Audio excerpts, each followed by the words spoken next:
और लोकसभा चुनाव के प्रचार से जुड़ी खबरों के बीच आपको लोकसभा चुनाव के परिणाम वाली खबर भी बताते हैं।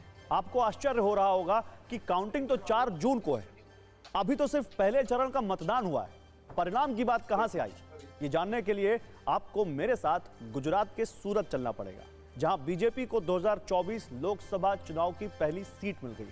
मतलब ये कि काउंटिंग से पहले ही बीजेपी का खाता खुल गया है।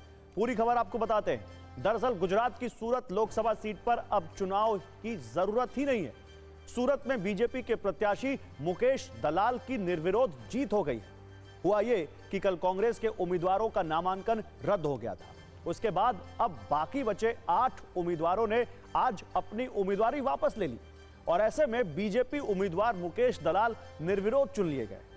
चुनाव आयोग ने उन्हें जीत का सर्टिफिकेट भी जारी कर दिया है और यह पहली बार है जब लोकसभा चुनाव में बीजेपी का कोई सांसद निर्विरोध चुना गया है। उधर कांग्रेस ने इसे मैच फिक्सिंग बताया है। मुझे निर्विवादित विजय घोषित किया गया है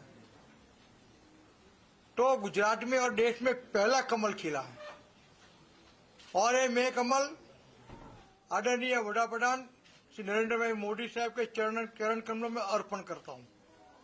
वो इंडिकेट कर रहा है कि पूरे भारत देश में मोदी साहब ने जो 400 पार का लक्ष्यांक रखा है वो दिशा में पहला कदम है।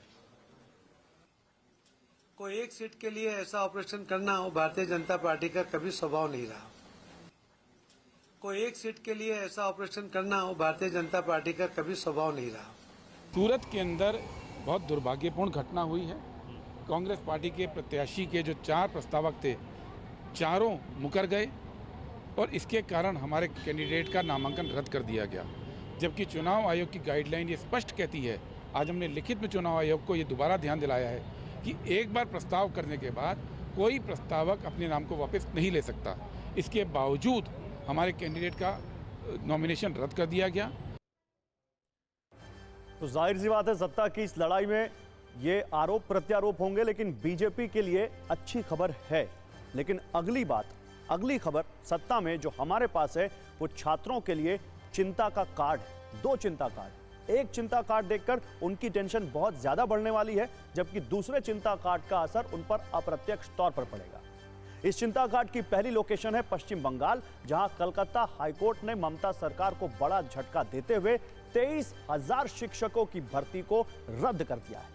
जबकि आईआईटी दिल्ली से आई एक खबर लाखों छात्रों की टेंशन बढ़ाने वाली है, क्योंकि आईआईटी दिल्ली से जुड़ी एक आरटीआई सामने आई है, जिसे लेकर यह सवाल उठ रहा है कि क्या अब आईआईटी से पढ़ाई के बाद भी नौकरी की 100% गारंटी नहीं है। सबसे पहले हम आपको बंगाल की खबर दिखाते हैं, जहां एक झटके में 23,000 शिक्षकों की भर्ती को रद्द कर दिया गया। यह फैसला कलकत्ता हाईकोर्ट से आया है और ममता सरकार के लिए एक बहुत बड़ा झटका है, क्योंकि उनकी सरकार के दौरान वर्ष 2016 में शिक्षकों की भर्ती की गई थी, जिसे हाईकोर्ट ने रद्द कर दिया है। इसके अलावा अदालत ने अवैध नियुक्ति के पर काम कर रहे शिक्षकों से 7-8 साल के दौरान मिली सैलरी भी वापस लेने के निर्देश दिए।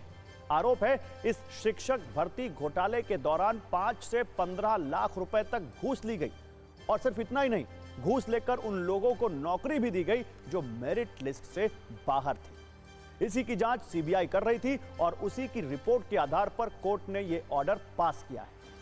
लेकिन अब हम आपको आईआईटी दिल्ली से जुड़े चिंता कार्ड के बारे में बताने जा रहे हैं, जहां नौकरी और प्लेसमेंट को लेकर एक आरटीआई दायर की गई थी और इस आरटीआई में यह बात निकलकर सामने आई है कि पिछले 5 वर्षों में आईआईटी दिल्ली के 22% छात्रों को नौकरी नहीं मिली।